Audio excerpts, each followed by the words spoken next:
Глава 936. Крик меча.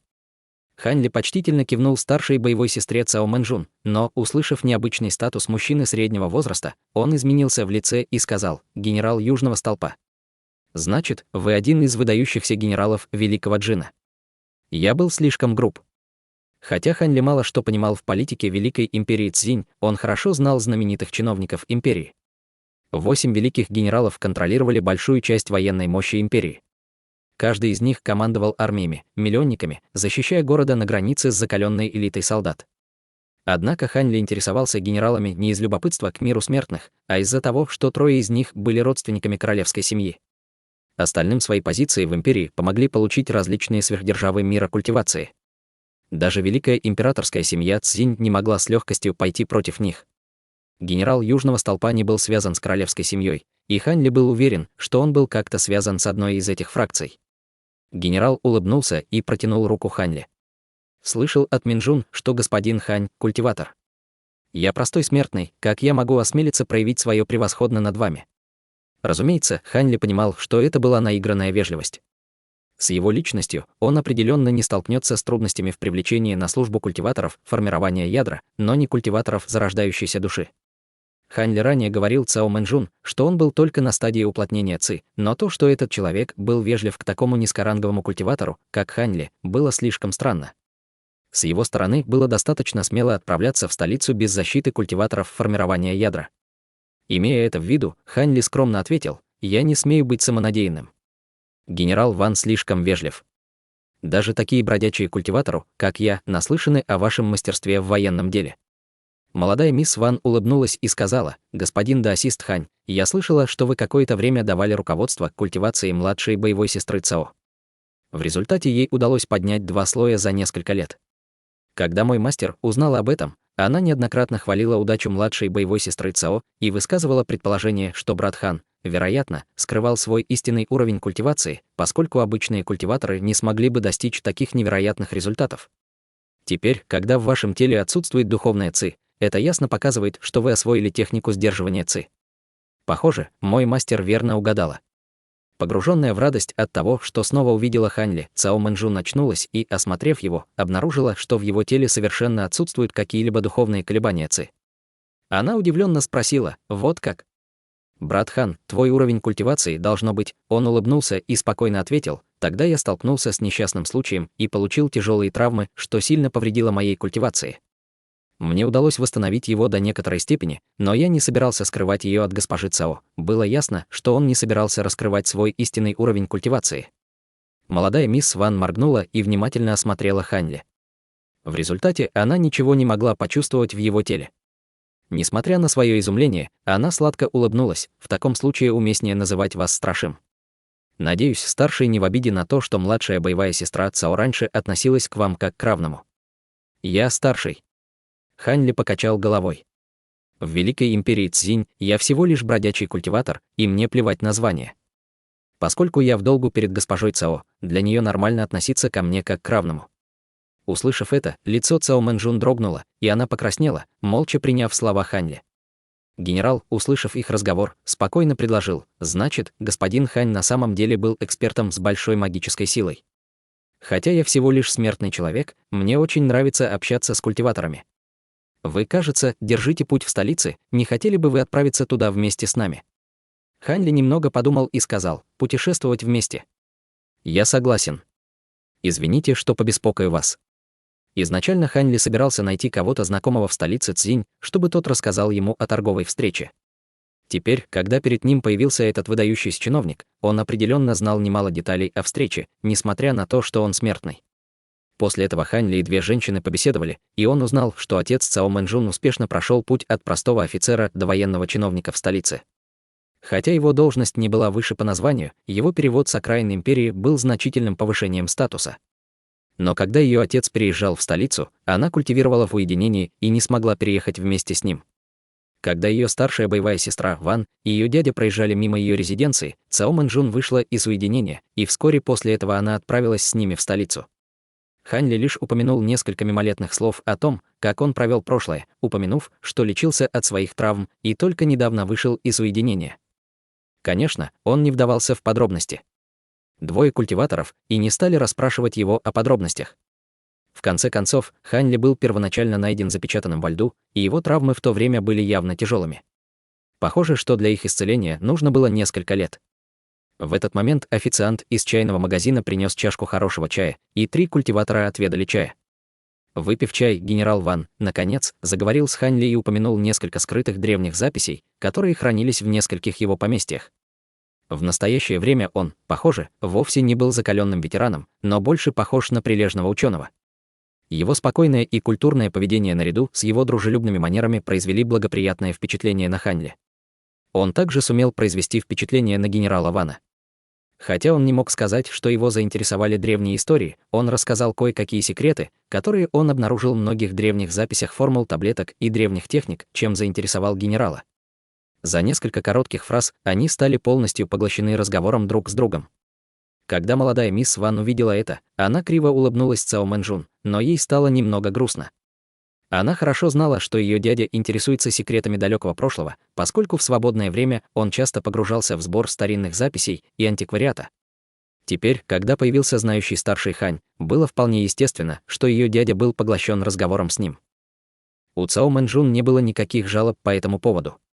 Она просто тихо сидела рядом и слушала их разговор. Ее взгляд иногда скользил по лицу Хань Ли, она быстро отворачивала глаза, словно пытаясь скрыть свои действия. Молодая мисс Ван заметила это и посчитала ее поступки довольно забавными.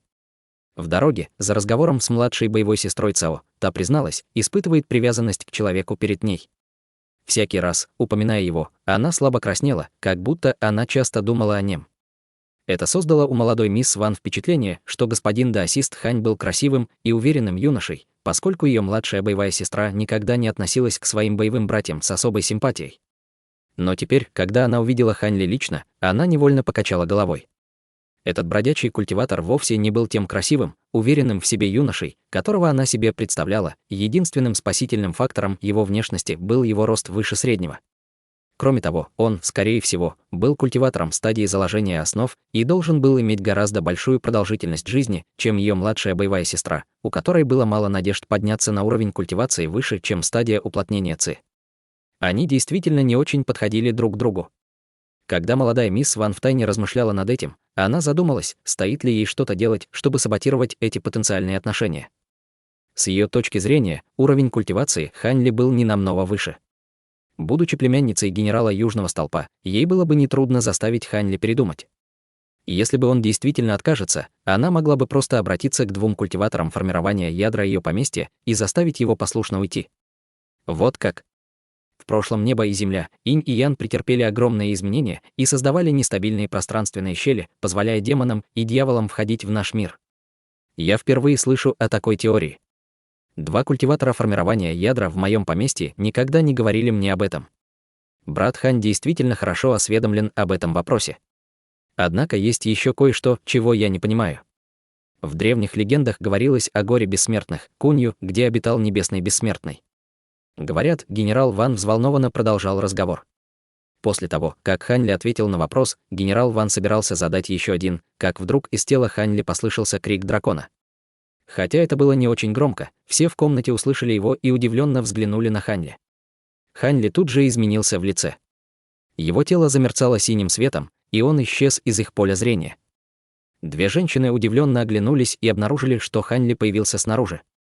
Он смотрел на небо с серьезным выражением лица. «Что-то случилось, господин даосист Хань? Неужели в вашем теле есть магическое сокровище? Неужели вы культиватор формирования ядра?» — с удивлением спросила молодая мисс Ван. Цао Мэнжун крепко вцепилась в шарф с бледным выражением на лице. Хань Ли быстро обрел спокойствие и повернулся к остальным. «Ничего, я просто почувствовал, как мой старый друг пролетел мимо нас. К сожалению, он пролетел слишком быстро, и я не смог заметить его. Боюсь, я выставил себя дураком перед вами. И да, этот звук действительно был вызван летающим мечом, который я держу в своем теле. Поскольку обстоятельства изменились, я больше не могу путешествовать вместе с вами, и мне нужно заняться своими делами. Мне пора», — он попрощался с ними с ноткой сожаления в голосе. Затем, не говоря ни слова, он топнул ногой и взлетел в воздух в полоске лазурного света. Когда другие посетители чайной лавки поблизости увидели, что произошло, они в панике быстро опустились на колени и начали громко кричать. Бессмертный. Великий бессмертный пролетел мимо нас. Он пролетел рядом с нами, какое-то время переполох не стихал в чайных поблизости.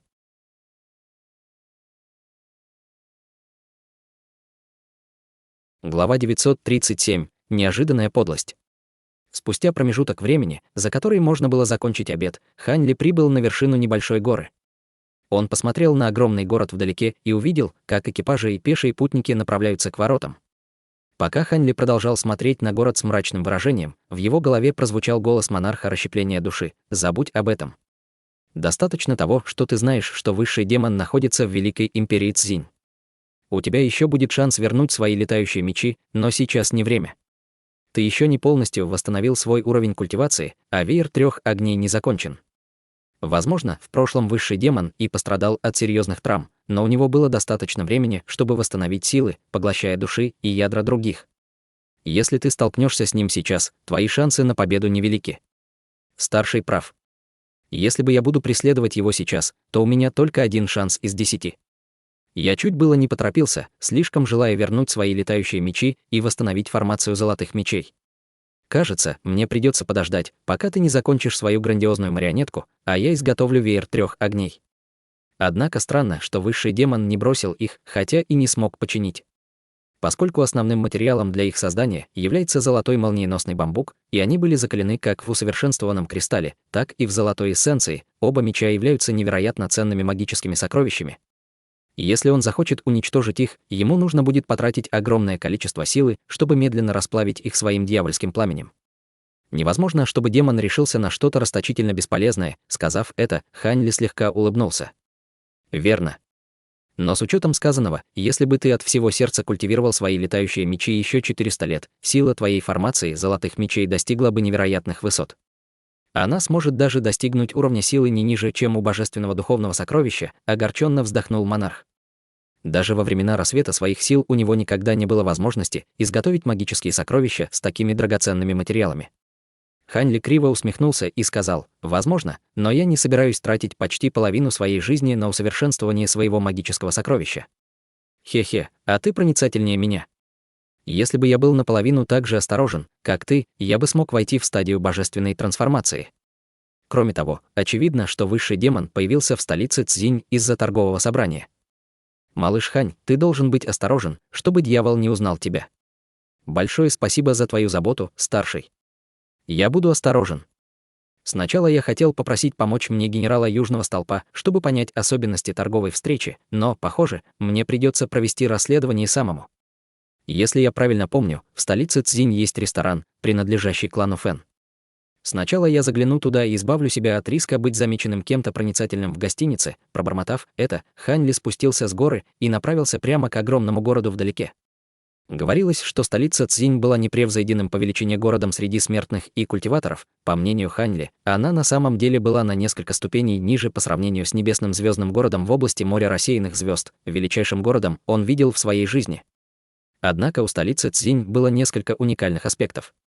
Помимо внешней стены города, каждый полукилометровый интервал от города стояли шестислойные стены высотой 15 метров. Это было настоящим подвигом, поскольку это было построено смертными. Помимо многочисленных стен столицы, город был разделен на 13 крупных районов.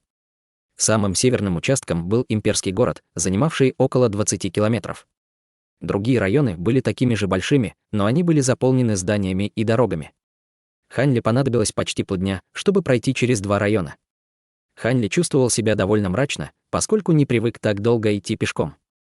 В конце концов, он оказался перед двухэтажным рестораном. Спокойно взглянув на него, он сложил руки за спину и вошел внутрь. Судя по тому, что ресторан процветал, свободных мест не было. Хань Ли осмотрел первый этаж и направился к стойке. За ней стоял худой мужчина средних лет, который казался владельцем ресторана. Появившись перед ним, Хань Ли просто достал нефритовый кулон и положил его на стойку. На нем было написано «Фэн Нин». Хозяин, увидев кулон, изменился в лице и бросил быстрый взгляд на Хань Ли, а затем взял кулон, собираясь внимательно его осмотреть.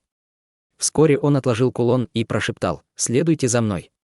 Хозяин повернулся и, не обращая внимания на других посетителей, прошел через боковую дверь. Хань Ли последовал за ним. Хозяин магазина привел его в уединенное здание, А затем он обеими руками вернул кулон обратно Хань Ли, почтительно сказав: «Итак, пришел молодой мастер. Ваш слуга, Фэн Цуань, отдает свое почтение, похоже, он принял его за покойного Фэн Юэ. Помоги мне найти дом, где меня никто не побеспокоит», — холодно сказал Хань Ли. «Ресторан не подойдет. Найди место, где поблизости нет никого. И никому не говори об этом. Как скажете. Я найду вам подходящее место жительства. Пожалуйста, отдохните здесь, я вернусь через полдня», — без колебаний ответил хозяин ресторана. Хань Ли кивнул. «Хорошо, иди быстрее», — хозяин Фэн вышел из комнаты и осторожно закрыл дверь, поспешив по делам. Оставшись в одиночестве, Хань Ли небрежно отодвинул стул в сторону и сел, погрузившись в медитацию. Время шло медленно. Лицо Хань Ли дрогнуло, когда он услышал шаги за дверью и поспешно открыл глаза. Хозяин Фэн взволнованно вошел в комнату. «Молодой мастер, я нашел подходящее место для вас. Хозяин резиденции, мой старый друг, и его семья в путешествии. Здание совершенно пустое, и он не вернется в течение 2 лет. Я договорился, и вы можете немедленно переехать туда». «Да, звучит неплохо. Отведи меня туда. Для меня большая честь, молодой мастер. Пожалуйста, следуйте за мной». Хозяин Фэн вышел из комнаты, а Хань Ли последовал за ним. Они вышли из заднего входа ресторана, где их ждала двухколесная телега. Спереди сидел горбатый старик. Хань Ли прищурился, увидев седоволосого кучера, и сказал: «Ты очень любезен, что подготовил телегу, но я же приказал тебе никому не говорить об этом». «Кто этот человек?» «Молодой мастер, это старик», — уважительно ответил хозяин Фэн. «У него плохо со слухом, так что вряд ли он станет распускать слухи. А поскольку резиденция, о которой я упомянул, находится далеко, вам лучше взять лошадь». Вот как. Хань Ли нахмурился и задумался, а затем залез на телегу. Хозяин Фэн тоже взобрался на нее, и старый кучер потряс поводья, не говоря ни слова. Затем они медленно отправились в путь. Хань Ли сел, скрестив ноги, и закрыл глаза. Хозяин Фэн молча сидел в углу телеги, опустив голову.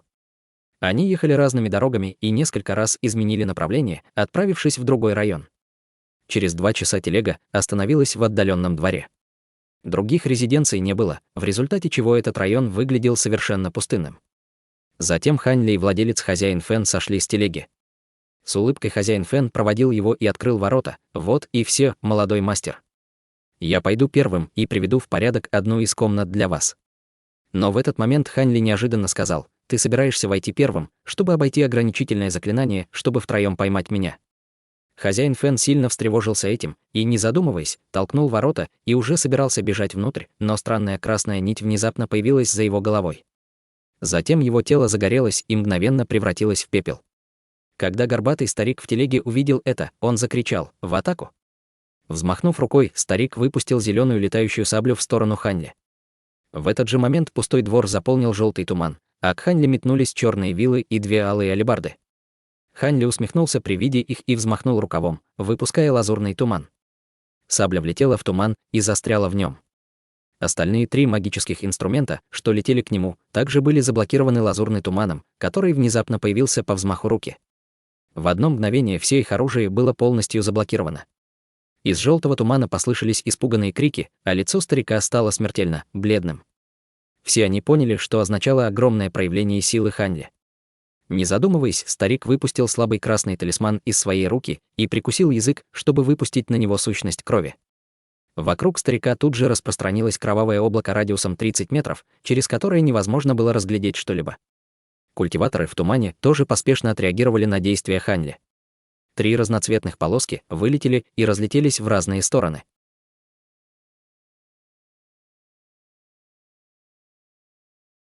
Глава 938. 3 трупа. Выражение лица Хань Ли стало мрачным при виде того, что те 3 пытались сбежать. Он щелкнул пальцами, и 3 культиваторов были схвачены ци его меча, отлетев всего лишь метров на 10 от него. Раздался жалобный вопль, за которым последовал дождь из крови. Испугавшись, горбатый старик, бежавший в облаке крови, тут же влил в него всю свою духовную силу в облако, надеясь достичь улицы в 100 метрах от него. На самом деле он не думал, что ему удастся сбежать, но если ему удастся сбежать на другую улицу, Хань Ли, возможно, будет колебаться, в результате чего он мог выиграть время. Однако Хань Ли просто усмехнулся и указал на облако крови. Красная нить, которая только что убила хозяина Фэна мгновение назад, внезапно появилась за облаком и пронзила его сквозь багровый свет. Раздался мучительный вопль, и облако крови рассеялось. Горбатый старик упал с неба, но его поймала рука лазурного света. Он выбросил 3 магических орудия, ранее находившихся в его руке, и направил ее к старику. Красная нить же снова исчезла и появилась рядом с Ханли. Ханли протянул руку, и нить медленно упала в его ладонь, обнажив ее истинную форму летающей иглы длиной в дюйм. Полупрозрачная кристаллическая игла пульсировала слабым красным светом. Ханли взглянул на нее с довольным выражением на лице. Потребовалось немало усилий, чтобы усовершенствовать кристаллизованное демоническое ядро для этой летающей иглы. Мощь иглы и ее скрытность очень обрадовали его. Закалив ее еще немного, он мог вывести ее силу на новый уровень. Легким движением руки игла влетела в его тело, затем он поднял голову с равнодушным выражением на лице и взглянул на горбатого старика в его световой лазурной руке. У старика было смертельно бледное лицо, отчасти из-за дыры в его животе. Увидев, что Ханли смотрит на него, старик заставил себя улыбнуться от страха и сказал лестным тоном: «Это недоразумение, полное недоразумение. Поскольку старший обладает такими обширными способностями, мы, безусловно, нашли не того человека. Да, старший, безусловно, должен проявить великодушие и не опускаться до нашего уровня. Я всего лишь член гуанинского клана Кун. Пожалуйста, если у вас есть какие-либо вопросы, я обязательно отвечу на них». Понимая, что он в ужасной ситуации, старик торопливо пробормотал это, надеясь таким образом на пощаду. Однако Ханли налепил талисман на тело старика, и тот внезапно прекратил пощадить его, а взгляд его стал пустым. Как проблематично. «Я бы хотел прояснить кое-что, чтобы не столкнуться с новыми неприятностями», тихо пробормотал он и затем призвал все магические инструменты с земли в свою руку, а затем направился во двор, потянув за собой старика в лазурной руке. Во дворе было очень простое и ограничительное заклинание дымовой завесы. Ханли, не обращая на него никакого внимания, разбил его печатью заклинаний. После этого он привел старика в одну из комнат. Спустя промежуток времени, за который можно было закончить обед, Ханли ударил старика и превратил его в пепел, убив его до того, как он придет в сознание. Затем он сел на деревянный стул и начал размышлять над своими мыслями, держась рукой за подбородок. Не заботясь о сохранении души, он использовал технику считывания души, чтобы узнать все, что знал старик. Он был культиватором в стадии заложения основ клана Кун, который отвечал за их дела в столице Цзинь. Этот человек был на самом деле довольно сведущим. Он смог найти хозяина Фэна 2 года назад и угрозами заставил его служить клану Кун. В конце концов, как смертный мог осмелиться противостоять культиватору, когда Ханли использовал нефритовый кулон Фэн Юэ, чтобы связаться с хозяином ресторана, он проинформировал членов клана Кун, надеясь на награду. В результате старик обрадовался появлению давно потерянного молодого мастера клана Фэн и решил воспользоваться этой возможностью. Он устроил ловушку и лично отправился в засаду за предполагаемым Фэн Юэ. Но как только Ханли вышел из ресторана, он с первого взгляда разглядеть плохую технику сокрытия старика и задал хозяину Фэну наводящий вопрос. К сожалению, поблизости было слишком много смертных, и он не мог действовать напрямую.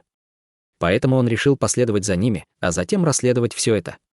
В конце концов, он попал в засаду культиваторов заложения основ, каждый из которых представлял для него такую же угрозу, как и муравей.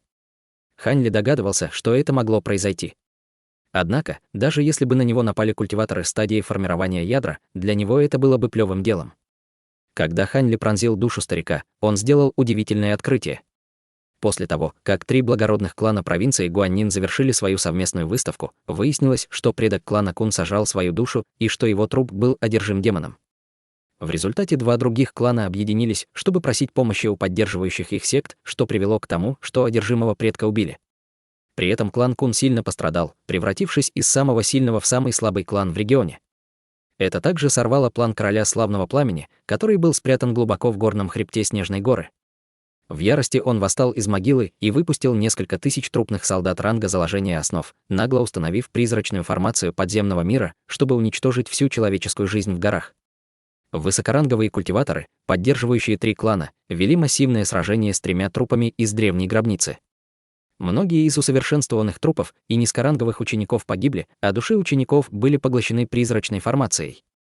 Культиваторы зарождающейся души оказались в невыгодном положении, сражаясь с 3 трупами из гробницы внутри призрачной формации подземного мира.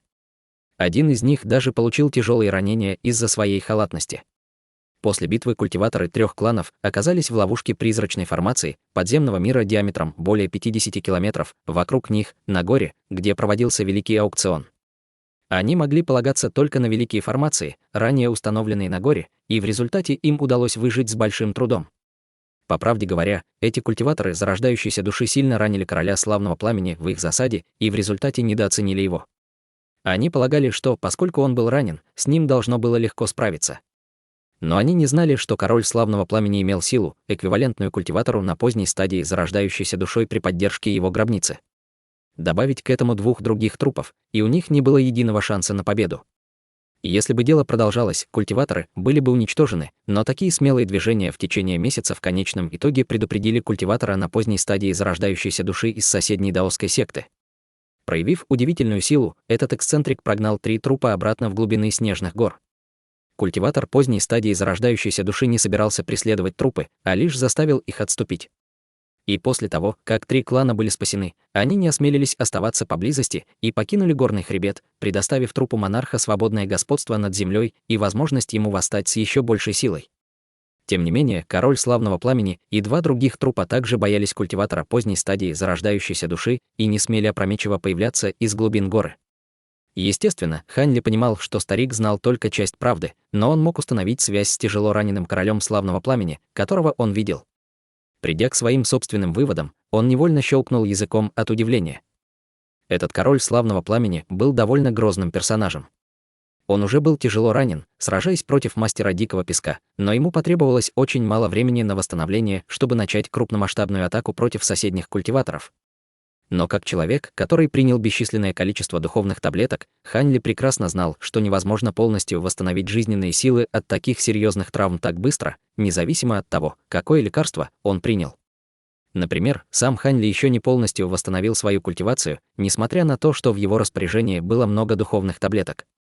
Таким образом, единственная возможность внезапного восстановления силы короля славного пламени заключалась в том, что его техники тысячелетнего трупного монарха были невероятно сильны с самого начала или обладали уникальными способностями, позволяющими ему чудесным образом выздороветь. Пока Хань Ли размышлял о способностях трупного монарха, он вспомнил небесную трупную жемчужину, которую он носил в своем теле. С ее помощью ему было легче культивировать искусство яркого нефрита. Он даже не был уверен, смог бы он культивировать эту технику до 2-го слоя исключительно с помощью реликвий Ваджры. Эффективность жемчужины, возможно, была причиной того, что король славного пламени смог восстановить свои силы с удивительной скоростью. Хан Ли спокойно размышлял над этим, пока не откинул эти мысли в сторону, начав размышлять о своих планах на будущее в столице Цзинь. Излишне говорить, что он не сможет долго оставаться в этом доме. Кое-кто, скорее всего, придет расследовать исчезновение хозяина фена, что будет довольно хлопотно. Для него было бы лучше снять комнату на время в монастыре или храме, так как там будет намного тише, чем в гостинице. Кроме того, ему нужно будет посетить рынки культиваторов в столице Цзинь, чтобы выяснить детали предстоящего большого аукциона. Убедившись в своих планах, он вышел из резиденции, не оставив за собой и следа.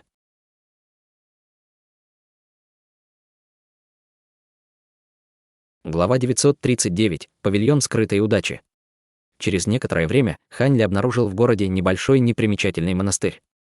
Даосский священник в монастыре был обычным смертным, у которого не было магической силы. Хань Ли был вполне доволен этим и дал священнику немного серебра в качестве милостыни, решив пожить там какое-то время. Следующим утром он покинул монастырь и обнаружил академию с культиватором. Раз академия открылась в столице Цзинь, ее нельзя было считать мелкой. Наверняка, у нее была поддержка конфуцианской секты. Однако Хань Ли это не особо волновало. Войдя внутрь, он подошел к пожилому конфуцианскому ученому и выпустил огромную ауру своей культивации на стадии зарождающейся души. Ученый, почувствовав это, сразу же понял, насколько могущественен культиватор перед ним. Он сделал полшага назад и сказал со спокойным выражением на лице: «Мы рады приветствовать вас в нашей академии, старший. Могу я вам чем-нибудь помочь?» Хань Ли улыбнулся и неторопливо сказал: «Ты довольно тактичен. Я искал кого-то, вроде тебя, чтобы выяснить некоторую информацию, ты бы мог рассказать мне о рынках в столице Цзинь и о предстоящем аукционе. Судя по тому, что ты культиватор с рождения, ты должен знать об этом». Когда старый ученый услышал это, он быстро ответил: «Нет проблем, я могу составить для вас карту с расположением рынков. Однако об аукционе я знаю не очень много. Возможно, старший хочет узнать о чем-то конкретном». Говоря это, он вынул белую нефритовую пластинку из своей сумки для хранения и начал вписывать на нее расположение близлежащих рынков. Улыбка Ханьли исчезла с его лица, и он спокойно сказал: «Я хотел бы знать дату и место проведения аукциона, а также любые особенно редкие материалы, которые могут там появиться». Старый ученый искренне ответил: «Со временем и местом проблем нет. Аукцион состоится через 9 дней в павильоне сверкающих сокровищ западного рынка. В разное время будут проведены 2 отдельных аукциона для культиваторов формирования ядра и зарождающейся души. Хотя культиваторы зарождающейся души могут участвовать в аукционе культиваторов формирования ядра, у культиваторов формирования ядра нет таких привилегий. Но, боюсь, я не могу ответить, какие материалы будут выставлены на торги. Аукцион слишком велик по своим масштабам, поскольку он проводится многими великими кланами. Как посторонний мог узнать, что будет на торгах?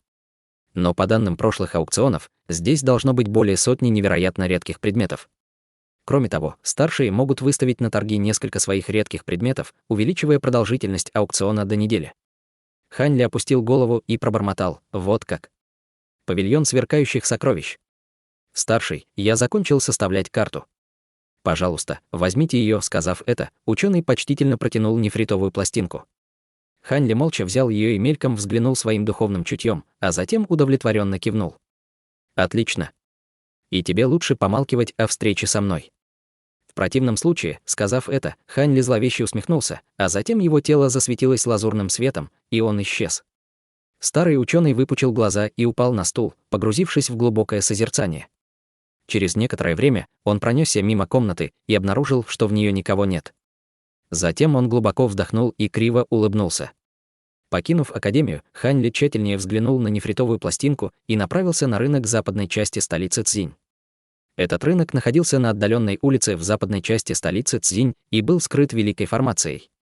Оказавшись у входа, Ханьли легко прошел сквозь скрытые ограничения и вышел на пустынную улицу.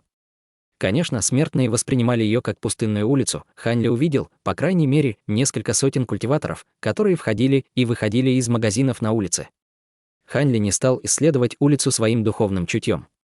Поскольку аукцион был близок, наверняка на рынке находились культиваторы стадии зарождающейся души.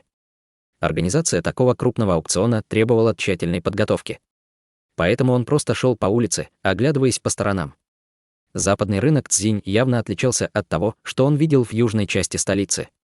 Здания внутри состояли из 2 или 3 этажей, словно демонстрируя свое богатство. Похоже, что все влиятельные компании в мире культивации Великой Цзинь установили здесь свои витрины, чтобы показать себя. В этом случае Ханьли не нужно было тщательно выбирать, что именно искать. Он быстро достал список материалов и начал расспрашивать о них в каждом из магазинов. Конечно, все материалы, которые ему еще предстояло приобрести, были невероятно редкими. Ханьли не надеялся легко найти эти материалы и делал это только мимоходом. На самом деле у него было другое дело на рынке. Для участия в аукционе наверняка пришлось бы потратить значительное количество духовных камней. Хотя у Ханьли было достаточное их количество, после того, как он приобрел большое количество материалов в качестве культиватора в маске, он потратил большинство из них. Теперь, когда на горизонте появился крупный аукцион, он обнаружил, что ему не хватает духовных камней. Ханьли планировал найти большой магазин, в котором продавались редкие материалы, и можно было обменять их на духовные камни. Таким образом, Ханьли хотел получить достаточное количество духовных камней. В этот момент он подошел к трехэтажному зданию и прищурился. Магазин был явно намного больше, чем остальные. В нем было много посетителей. Затем Ханьли увидел большой знак на воротах с вывеской из золотых букв «Павильон скрытой удачи». Это был магазин, известный своими тайными комнатами удачи. Он немного поколебался, а затем вошел внутрь. Первый этаж здания был довольно просторным и имел ширину более 100 метров. Внутри было около 60 культиваторов на стадии уплотнения ЦИ, которые приветствовали гостей и представляли товары своим потенциальным клиентам. Как только Ханьли вошел, к нему с улыбкой подошел молодой слуга и собирался приветствовать его. Но затем мужчина средних лет в белом халате, сидящий в углу комнаты, обратил внимание на уровень культивации Ханьли. Он немедленно поставил чашку чая, которую пил, и поспешно закричал: «Отойди, я позабочусь об этом старшем». Затем мужчина средних лет привел в порядок свою одежду и поклонился Ханьли, сказав с уважением: «Для нас большая честь, что старший посетил наш павильон скрытой удачи. Поскольку на первом этаже не будет ничего, что вас заинтересует, хотели бы вы последовать за мной на 3-й этаж?» Взгляд Ханьли мелькнул, и он ответил: «Да, я пришел сюда, чтобы сначала найти управляющего». Затем он спокойно последовал за мужчиной средних лет наверх. Когда клиенты на первом этаже увидели это, они подняли шум, поняв, что Ханьли был культиватором зарождающейся души. «Я впервые вижу старшего на стадии зарождающейся души, но почему он выглядит таким молодым?» «ТС, похоже, что у павильона скрытой удачи намечается крупное дело». Крики похвалы и удивления заполнили первый этаж. Третий этаж павильона был небольшим, но он был довольно элегантно обставлен. В нем было двое прекрасных женщин-культиваторов. Когда они увидели, как мужчина средних лет привел гостя, они сразу же приготовили чай. Мужчина средних лет ждал, пока Ханьли сядет, а затем сел сам и махнул рукой, предлагая ему отведать чай. «Старший, пожалуйста, попробуйте. Это мистический духовный чай, который наш павильон приобрел по высокой цене. У него был совершенно уникальный вкус». Ханьли проигнорировал чай и протянул рукав мимо стола, положив поверх него зеленую нефритовую пластинку, а затем сказал спокойным тоном: «У меня нет желания пробовать чай. Давайте сначала посмотрим, есть ли у вас какие-либо необходимые мне материалы. Честно говоря, я уже был во многих магазинах и не смог ничего найти. Я не очень надеюсь, что в вашем павильоне скрытой удачи найду хоть один из них. Поскольку старший спешит, не буду понапрасну тратить ваше время. Раз вы не смогли найти их в другом месте, они, должно быть, очень редкие». Мужчина средних лет улыбнулся и вызвал нефритовую пластинку, а затем погрузил в нее свое духовное чутье. Вскоре он изменился в лице, в то время как выражение лица Ханьли осталось спокойным. Он уже несколько раз видел эту реакцию, когда показывал список другим владельцам магазина. Ему нужны были материалы, которые редко встречались в мире культивации. О некоторых из них даже не слышали. Мужчина средних лет убрал свое духовное чутье из нефритовой пластинки и криво улыбнулся. Неудивительно, что старшему не удалось найти эти материалы в предыдущих магазинах. Обычным магазинам они недоступны. Однако в нашем павильоне есть громовой духовный кристалл. Ожидая большего разочарования, Ханьли выразил восхищение, услышав это: «У вас есть громовой духовный кристалл». Мужчина средних лет помедлил, а затем объяснил: «Верно. Старший пришел в удачное время. Наш павильон только что приобрел громовой духовный кристалл, но есть кое-какие проблемы, поскольку он не принадлежит нам. Точнее, он принадлежит культиватору зарождающейся души, который в хороших отношениях с нашим павильоном. Он поручил нам обменять его на другие материалы. Если кристалл не будет обменен на другие материалы, он будет выставлен на ближайшем аукционе».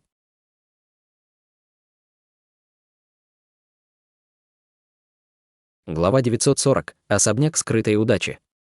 Когда Ханьли услышал об условиях приобретения громового духовного кристалла, он потер подбородок и спросил: «Обмен? У меня на самом деле есть несколько материалов, которые я бы хотел обменять». Услышав слова Ханьли, мужчина средних лет в белом халате вручил ему заранее подготовленную нефритовую пластинку. Здесь материалы и духовные растения, которые владелец кристалла хочет получить взамен. Хотя они более распространены, чем те материалы, которые вы хотите получить, они все равно достаточно редкие. В противном случае громовой духовный кристалл уже бы давно кто-то выменял, поскольку он является идеальным материалом для создания магических сокровищ с элементом молнии. Ханьли взял нефритовую пластинку и, не задумываясь, погрузил в нее свое духовное чутье. Мужчина средних лет пристально наблюдал за выражением лица Ханьли, пытаясь понять его мысли, но выражение его лица не придавало совершенно никаких эмоций. Скорее, его спокойствие разочаровало владельца магазина и даже вызвало у него чувство страха. Откуда взялся этот старший Хань? Он не только молодо выглядит, но еще и ищет невероятно редкие материалы. Хотя есть много культиваторов, на стадии зарождающейся души выглядят молодо, но большинство из них – женщины. Этот мужчина, кажется, не особенно заботится о своей одежде и внешности. Неужели он недавно вошел в стадию зарождающейся души? Хотя владелец магазина средних лет мог чувствовать, что Ханьли – культиватор зарождающейся души, он не мог точно определить его уровень культивации. Он мог определить только то, что его аура была сильнее, чем у других культиваторов на ранней стадии зарождающейся души, которых он встречал раньше. В результате он с большой осторожностью наблюдал за Ханьли. С силами, поддерживающими павильон скрытой удачи, ему не нужно выказывать особое отношение к обычным культиваторам зарождающейся души. Мгновение спустя Ханьли убрал свое духовное чутье с нефритовой пластинки, а затем сказал: «У меня есть несколько вещей, которые нужны этому господину Даосисту. Однако мне нужно увидеть громовой духовный кристалл, прежде чем совершать обмен. Если качество кристалла слишком низкое, я не буду обмениваться на него. Владелец магазина улыбнулся и сказал: «Конечно, но поскольку это очень дорогая сделка, я отправлю талисман передачи звука старшему Фу, владельцу громового духовного кристалла, и вы сможете лично провести эту сделку. В настоящее время он живет рядом с этим рынком. Что скажете на это?» Немного подумав, Хань Ли сказал: «Хорошо, я тоже хочу встретиться с ним лично. Чем больше этих кристаллов я могу приобрести, тем лучше. Я также хочу посмотреть, вдруг у него есть другие необходимые мне материалы». Хань Ли решил, раз этот старик Фу смог приобрести такой редкий материал, вполне возможно, что у него были другие. В таком случае я пойду и отправлю сообщение. «Пожалуйста, подождите немного, старший Хань». Старший Фу скоро прибудет, владелец магазина поклонился и быстро ушел. Затем Хань Ли наконец решил обратить свое внимание на чай на столе. Он сделал глоток и обнаружил, что его вкус был довольно необычным. Вскоре продавец вернулся. Затем Хань Ли перевел на него взгляд и спросил: «Ваш магазин производит скрытые комнаты удачи? Я слышал, что в вашем павильоне изготавливают высокоранговые скрытые комнаты удачи, позволяющие носить миниатюрные пещерные резиденции на ладони, и что эти комнаты связаны с несколькими грозными ограничительными заклинаниями. Это правда?»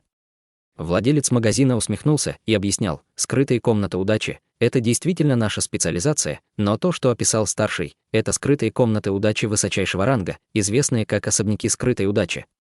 Поскольку они изготовлены из необычных материалов, их довольно мало.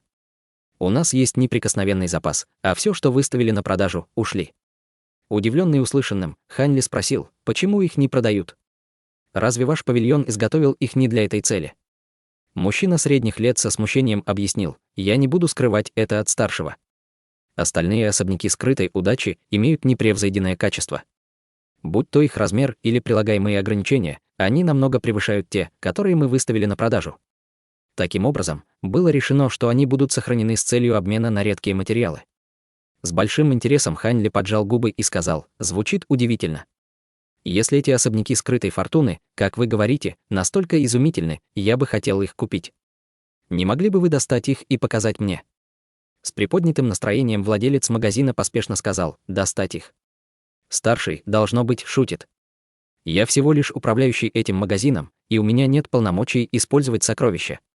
Ее можно достать только с разрешения старейшины Вана. Кроме того, здесь в нашем распоряжении всего одна, и это гордость нашего павильона. Другие особняки расположены в других наших филиалах. Тем не менее, этот особняк скрытой удачи был лично создан нашим великим мастером изготовления инструментов, Хуа Юньци, и должен быть признан одним из лучших в своем роде. Исключительно исходя из наложенных на него ограничений, он эквивалентен высокоранговому древнему сокровищу.